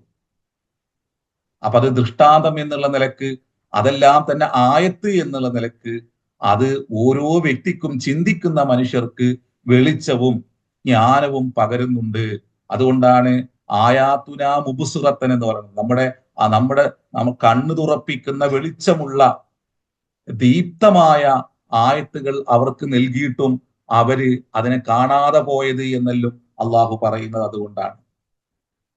അപ്പൊ അതിനെ നിഷേധിക്കുക, നിരാകരിക്കുക, അങ്ങനെ പടച്ചോനെ കാണാതിരിക്കുക. നമ്മളിതിനു മുമ്പ് പറഞ്ഞിട്ടുണ്ട്, ഒരു മനോഹരമായ ഒരു താഴ്വാര, മലകളും പൂക്കളും അരുവികളും പഴങ്ങളും എല്ലാം നിറഞ്ഞു നിൽക്കുന്ന മനോഹരമായ ഒരു താഴ്വാര. ആ താഴ്വാരയെ നോക്കിക്കൊണ്ട് നല്ല കലാകാരനായ ഒരു മനുഷ്യൻ അയാളെ ക്യാൻവാസിലേക്ക് അതങ്ങ് പകർത്തിക്കഴിഞ്ഞ് അതിന്റെ അടിയിൽ അയാളുടെ നാമം എഴുതും. ആ നാമം നോക്കി നമ്മൾ ആ വരച്ച മനുഷ്യന്റെ കഴിവിനെ നമ്മൾ തിരിച്ചറിയും. നമ്മൾ അയാളെ പുകഴ്ത്തും. അയാൾക്ക് വേണമെങ്കിൽ വലിയ പാരിതോഷികങ്ങൾ നമ്മൾ നൽകും. അയാളുടെ ആ കലാസൃഷ്ടിക്ക്, അയാളുടെ ആ സ്കില്ലിന് നമ്മൾ അംഗീകാരം നൽകും. എന്നാലേ അയാൾ വരച്ച ആ അരുവിയിൽ നിന്ന് നമുക്ക് വെള്ളം കുടിക്കാൻ പറ്റുമോ? അയാൾ മനോഹരമായി പെയിന്റ് നടത്തിയ പൂക്കളിൽ നിന്ന് സുഗന്ധം പൊഴിക്കുവോ? നമുക്കത് ആസ്വദിക്കാൻ പറ്റുമോ? പലതരത്തിലുള്ള പഴവർഗ്ഗങ്ങളെ ആ പുഴയുടെ ഓരങ്ങളിൽ അയാള് വരച്ചു വെച്ചിട്ടുണ്ടാവും. അത് പറിച്ച് നമുക്ക് കഴിക്കാൻ പറ്റുമോ? അതൊന്നും പറ്റൂല. എന്നാൽ അത് വരച്ച കലാകാരന്റെ കഴിവിനെ നമ്മൾ വാനോളം പുകഴ്ത്തും. ഭൗതികമായ എല്ലാ അംഗീകാരവും അയാൾക്ക് നമ്മൾ നൽകും. എന്നാൽ അയാൾ കോപ്പി അടിച്ചതാണത്. അതിൻ്റെ ഒരു ഒറിജിനൽ രൂപം അപ്പുറമുണ്ട്. അതിൽ നിന്ന് നമുക്ക് വെള്ളം കുടിക്കാൻ പറ്റും. അവിടെ പാറിപ്പറക്കുന്ന പറവകളുടെ നാദം നമുക്ക് ആസ്വദിക്കാൻ പറ്റും. അവിടെയുള്ള പൂക്കളിൽ നിന്ന് നമുക്ക് സുഗന്ധം കൊള്ളാൻ പറ്റും. അവിടെയുള്ള ആ ഒഴുകുന്ന കാറ്റുണ്ട്, ആ കാറ്റു നമ്മളെ തലോടും. ഇതെല്ലാം ഉണ്ട് അവിടെ. എന്നാൽ അത് സംവിധാനിച്ചൊരു മഹാസംവിധായകനുണ്ടല്ലോ, അത് സൃഷ്ടിച്ച ഒരു മഹാസ്രഷ്ടാവുണ്ടല്ലോ. ആ സൃഷ്ടാവിന്റെ മഹത്വത്തെ, അവന്റെ കഴിവിനെ, അവന്റെ ഗാംഭീര്യത്തെ ഉൾക്കൊള്ളാൻ ഈ ചിത്രം കാണുന്ന മനുഷ്യനും കഴിയാതെ പോകുന്നു എന്നുള്ളതാണ് മനുഷ്യന്റെ പരാജയം. അവിടെ ദൃഷ്ടാന്തങ്ങളെ തിരിയാത്ത മനുഷ്യരെ. അതുകൊണ്ടാണ് അള്ളാഹു പറയുന്നു, ഉലൈകല്ലദീന കഫറൂ ബിആയാതി റബ്ബിഹിം വലിഖാഇഹി. അതോടൊപ്പം തന്നെ ഇതെല്ലാം നിർമ്മിച്ച് പരിപാലിച്ച സർവശക്തനായ നാഥനെ കണ്ടുമുട്ടുമെന്ന ഒരു ലോകത്തെ വിസ്മരിച്ചവര്. ഫഹബിതത് അഅമാലുഹും, അവരുടെ കർമ്മങ്ങൾ മുഴുവനും നിഷ്ഫലമായി പോയിരിക്കുന്നു. ഇത് നമ്മൾ ഇതുവരെ പറഞ്ഞു വെച്ച ചർച്ചയിൽ മുഴുവനുണ്ട്. സംഭവങ്ങളിലെല്ലാം തന്നെ അത് കാണാൻ പറ്റും. ഈ പറഞ്ഞ കാര്യങ്ങൾ എല്ലാം തന്നെ കാണാൻ പറ്റും. അതുകൊണ്ടാണ് ഞാൻ ഇതിന്റെ ആമുഖത്തിൽ പറഞ്ഞത് കുൽ എന്നുകൊണ്ട് ഇനി 3 തവണ ഇത് അവസാനിക്കുന്നതിന് മുമ്പ് കുൽ എന്ന വാക്കിനെ 3 തവണ അള്ളാഹു ഉപയോഗിക്കുന്നുണ്ട്. അതിൽ ഒന്നാമത്തെ ആയത്തിലാണ് ഇപ്പോൾ നമ്മൾ ചർച്ച നടത്തിക്കൊണ്ടിരിക്കുന്നത്. ഫഹബിതത് അഅമാലുഹും ഫലാ നുഖീമു ലഹും യൗമൽ ഖിയാമത്തി വസ്ന. അവരെ അള്ളാഹു ഒരു നിലക്കും പരിഗണിക്കുകയില്ല. അള്ളാഹു നമ്മളെല്ലാം കാത്തുരക്ഷിക്കട്ടെ. ഈ പ്രപഞ്ചത്തെ കുറിച്ച് ചിന്തിക്കുക, നമ്മളിലേക്ക് നമുക്ക് നോക്കാൻ കഴിയുക. അങ്ങനെ അള്ളാഹുവിന്റെ ഖുദ്റത്തിനെ, അള്ളാഹുവിന്റെ അളമത്തിനെ എല്ലാം തന്നെ മനസ്സിലാക്കുക. നാളെ അള്ളാഹുവിനെ കണ്ടുമുട്ടാൻ പോകുന്ന ഒരു ലോകത്തെ നന്നായി നമ്മളിലൂടെ തന്നെ നമ്മൾ തിരിച്ചറിയുക. അങ്ങനെ കർമ്മങ്ങളെ സുഗന്ധപൂർണമാക്കുക. അതിലൂടെ ഏറ്റവും നല്ല സുഗന്ധമുള്ള ജീവിതം നാം തന്നെ സ്വയം ഉണ്ടാക്കിയെടുക്കുക. അള്ളാഹു നമ്മളെ അനുഗ്രഹിക്കട്ടെ. ഇൻഷാ അല്ലാഹ് ബാക്കി അടുത്ത ആഴ്ച നമുക്ക് പറയാം. വാഖിറു ദഅവാനാ അൽഹംദുലില്ലാഹി റബ്ബിൽ ആലമീൻ. അസ്സലാമു അലൈക്കും വറഹ്മത്തുള്ളാഹി. അസ്സലാമു അലൈക്കും. വലൈക്കും സലാം. നദീർ സാഹിബ് എന്താ സുഖം? അൽഹംദുലില്ലാഹ്. പിന്നെ നമ്മളെ ഈ കുല്ലഹൽ നബിക്കും എന്നുള്ളതിലേ ആ വിഷയത്തിൽ ഇപ്പോ ഒരുപാട് ചർച്ചകൾ നടന്നുകൊണ്ടിരിക്കുന്ന ഒരു സന്ദർഭം കൂടിയാണ്. അപ്പൊ നമ്മളെ സർവമത സത്യവാദവാദികൾ എന്ന് പറഞ്ഞ കുറെ ആളുകളുണ്ടല്ലോ സമൂഹത്തില്, സമൂഹത്തിൽ പെട്ട ആളുകൾ. അപ്പൊ മദർ തെരേസ, ഗാന്ധി പോലുള്ള ആൾക്കാരൊക്കെ, നമ്മളെ മുൻ മന്ത്രി അടക്കമുള്ള ആൾക്കാരൊക്കെ തന്നെ നന്മ ചെയ്താല് അവർക്ക് തന്നെ പ്രതിഫലം കാണും. അത് പിന്നെ നിഷ്കാമകർമാണല്ലോ വലിയ സംഗതിയായിട്ട് പറഞ്ഞത്. ഒരു നിഷ്കാമകർമ്മം എന്ന് പറയുമ്പോ അതില് ഒരു ആരുടെയും പ്രതിഫലം കാക്ഷിക്കാതെ ചെയ്യുക. അതില് ദൈവത്തിന്റെ പോലും ദൈവത്തിൽ നിന്ന് നമുക്ക് കിട്ടണമെന്നുള്ള ആഗ്രഹിച്ചുകൊണ്ട് ചെയ്യാതെ ഒരു അമല് ചെയ്യുക. പിന്നെ ഒരു ഇഷ്ടം കൊണ്ട്, ഒരു വാപ്പ മകനോട്, എനിക്കൊരു ഭൗതികമായിട്ട് തന്നെ ന്യായീകരിക്കാറുണ്ട്. പിന്നെ ഉമ്മാക്കും വാപ്പാക്കും നമ്മൾ സേവനം ചെയ്യുന്ന എന്തെങ്കിലും തന്നിട്ടാണോ, തരണമെന്ന് വിചാരിച്ചിട്ടാണോ, അല്ലാത്തന്നെ ചെയ്യുമ്പോഴല്ലേ അതല്ലേ യഥാർത്ഥത്തിൽ നിഷ്കാമകർമ്മം എന്നൊക്കെ പറഞ്ഞുകൊണ്ട് അതിനെ ഒരു ന്യായീകരിക്കുന്ന ഒരു സ്വഭാവം വരുന്നുണ്ട്. ഇവിടെയാണ് യഥാർത്ഥത്തിൽ അമൻ അറാദൽ ആഖിറ വസഅലഹ സഅയഹ വഹുവ മുഅ്മിൻ എന്ന് വെച്ചുള്ള ഖുർആന്റെ ആയത്ത് വെച്ചുകൊണ്ട് തന്നെയുള്ള ശരിക്കും നല്ലൊരു ചർച്ചകൾ നടക്കേണ്ട ഒരു ടോപ്പിക്കാണിത്. അപ്പൊ ആ അർത്ഥത്തില് നമ്മളിപ്പോ ഈ വിഷയം ചർച്ച ചെയ്യുമ്പോൾ നമ്മൾ പറഞ്ഞു, നമ്മള് ഇതൊരു മതവർഗ ബോധത്തിൽ നിന്നല്ല നമ്മൾ ഈ വിഷയം ചർച്ച ചെയ്യേണ്ടതെന്ന് പറഞ്ഞു. ഇതെല്ലാം മനസ്സിലാക്കിക്കൊണ്ടാണ് നമ്മൾ ആ വാക്ക് ഉപയോഗിച്ചത്. അതുപോലെ തന്നെ ഒരു വർഗവാദത്തെ മുമ്പിൽ വെച്ചുകൊണ്ടല്ല നമ്മൾ ഈ വിഷയം ചർച്ച ചെയ്യേണ്ടതെന്ന് നമ്മൾ പറഞ്ഞു. പേര് നോക്കിക്കൊണ്ടല്ല ഈ വിഷയം ചർച്ച ചെയ്യേണ്ടതെന്ന് നമ്മൾ പറഞ്ഞു. അമ്പിയാക്കന്മാരെ ശരിയാവിധം ബോധ്യപ്പെടാതെ പോയ ആളുകള് അവർ തെറ്റായി വിഷയങ്ങളെ കൈകാര്യം ചെയ്തിട്ടുണ്ട്. നമ്മള് അതൊന്നും സമ്മതിക്കാതിരുന്നിട്ട് കാര്യമൊന്നുമില്ല. എന്തിനാണ് ചിലയിടങ്ങളില് ഇത്തരം ആളുകളുടെ പേര് പറഞ്ഞുകൊണ്ട് ചില വർഗവാദം എന്തിനാണ് പൊക്കിക്കൊണ്ടുവരുന്നത്? അതുകൊണ്ടാണ് ഈ വിഷയം ചർച്ച ചെയ്യുമ്പോൾ തന്നെ ഞാൻ പറഞ്ഞത്, നമ്മൾ മതവാദത്തിന്റെയോ വർഗവാദത്തിന്റെയോ അടിസ്ഥാനത്തിലല്ല ഇത് പറയണത്. പേര് നോക്കിക്കൊണ്ടല്ല മനുഷ്യനെ വിലയിരുത്തേണ്ടത്. മൂസാ നബിനോട് ചോദിക്കുന്നുണ്ട്, പിന്നെ ഫറോവ ചോദിക്കുന്നുണ്ട്, മാ ബാലുൽ ഖുറൂനിൽ ഊല, ഞങ്ങളുടെ മുൻഗാമികളെ കുറിച്ച് എന്താണ് എന്റെ അഭിപ്രായം എന്ന്. ആ അഭിപ്രായം ചോദിക്കുമ്പോഴേ അവർ നരകത്തിലാണ് എന്ന് പറഞ്ഞുകൊണ്ടുള്ള ഒരു ഇടപെടലാണോ മൂസാ നബി നടത്തിയത്? അവരെ കുറിച്ച് എന്റെ റബ്ബിന് ഒരു നിലക്കും പിഴക്കൂല എന്നാണ് മൂസാ നബി പറഞ്ഞത്. ശരിയായ ഉത്തരം അതാണ്. ആ ഉത്തരത്തെ എല്ലാ കാലത്തും എടുത്തുദ്ധരിക്കാൻ നിർബന്ധിക്കപ്പെട്ടവരാണ് പ്രവാചകന്മാരെ പിൻപറ്റുന്നവര്. ആരുടെ വിഷയത്തിലും പടച്ചോന് ഒരു പിഴവും സംഭവിക്കൂല.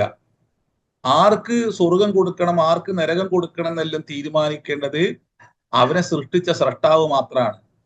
ഭൗതിക ലോകത്ത് ഇത്തരം ചോദ്യങ്ങൾക്ക് മുമ്പിൽ ഇല്ല അവര് നരകാവകാശികളാണ് എന്ന് പറയാന് ആരാണ് നമുക്ക് അധികാരം നൽകിയിട്ടുള്ളത്? ഇനി അവരെ വിടുക, അവരെ ഒഴിവാക്കുക. നമുക്ക് ഈ അറബി പേരുള്ള സമൂഹം തന്നെ പരസ്പരം സ്വർഗവും നരകവും പങ്കുവെക്കല്ലേ ഈ ഭൂമിയിൽ ചെയ്യുന്നത്? അവരെ കയ്യിൽ തന്നെ സ്വർഗവും നരകവും കൊടുത്തതുപോലെയാണ് നമ്മളെല്ലാം കളി. അങ്ങനെ പറയുന്നവന്റെ അവസ്ഥ തന്നെ മഹാപരാജയമാണ് എന്ന് അയാൾക്ക് പോലും ചിന്തിക്കാൻ പറ്റണില്ല. സ്വന്തത്തെ തസ്കിയത്ത് ചെയ്യാൻ പറ്റുമോ? ലാ തുസക്കു അംഫുസക്കും എന്ന് പറയുന്നത്. നിങ്ങൾ സ്വയം വലിയവരാകരുത് എന്ന് അള്ളാഹു പഠിപ്പിക്കുന്നത്. കാരണം അള്ളാഹ്ക്ക് എല്ലാരെ കുറിച്ച് നന്നായിട്ട് അറിയാം. വർത്താനം കൊണ്ടെല്ലാം നല്ലോരെ ഇക്കാരം, നല്ല മധുരമായ വാക്കുകളെല്ലാം ഉരുവിടും. പക്ഷേ നമ്മൾ തനിച്ചായി കഴിഞ്ഞാല് നമ്മളുടെ മനസ്സും കർമ്മവും അറിയുന്നവനാണ് അള്ളാഹു. അപ്പോ സ്വയം വിശുദ്ധരാവണ്ട എന്ന് നമ്മളോട് തന്നെ അള്ളാഹു പറയുന്നുണ്ട്, നിങ്ങൾ അങ്ങനെ വിശുദ്ധി ചമയണ്ട. പക്ഷെ നമ്മള് ഈ ലോകത്ത് ഈ വിശുദ്ധി ചമഞ്ഞുകൊണ്ടേ ഇരിക്കുകയാണ്. അത് വാക്കുകൊണ്ട്, രൂപം കൊണ്ട്, വേഷം കൊണ്ടെല്ലാം വിശുദ്ധി ചമയാണ്. എന്നാൽ അതൊന്നും ഇല്ലാത്ത ആൾക്കാരുണ്ട് ഇവിടെ. അതുകൊണ്ട് നമ്മൾ എപ്പോഴും പറയാറുണ്ട്, പേരുകൊണ്ടും രൂപം കൊണ്ടും ഒന്നും തന്നെ നിങ്ങൾ പിന്നെ ഇത്തരത്തിലുള്ള വാക്കുകൾ പ്രയോഗിക്കേണ്ട. നാളെ അള്ളാഹുവിന്റെ സന്നിധിയിലെത്തുമ്പോൾ നമ്മൾ പേരുകൊണ്ട് പുറന്തള്ളപ്പെട്ടു പോയ കുറെ ആൾക്കാരുണ്ടാവും. അവരെല്ലാവരും മുമ്പേ സ്വർഗത്തിൽ പോകുന്നത് കാണാൻ പറ്റും. അതിനാല് നല്ല കർമ്മങ്ങൾ അനുഷ്ഠിക്കുക, അള്ളാഹുവിന്റെ പ്രീതി കാംക്ഷിച്ചുകൊണ്ട്, രള കാംക്ഷിച്ചുകൊണ്ട് നിഷ്കപടമായി കർമ്മങ്ങൾ അനുഷ്ഠിക്കുക. അവിടെ ഇത്തരം ചോദ്യങ്ങൾക്ക് മുമ്പിൽ പ്രവാചകന്മാരെ നമ്മൾ എടുത്തുദ്ധരിക്കുക.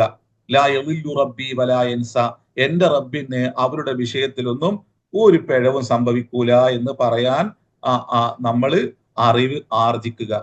അവിടെ വർഗവാദവും മതവാദമൊന്നും നമ്മളെ അമ്പിയാക്കന്മാർ ഇങ്ങനെയൊന്നും ചർച്ച ചെയ്യൂലെന്നേ.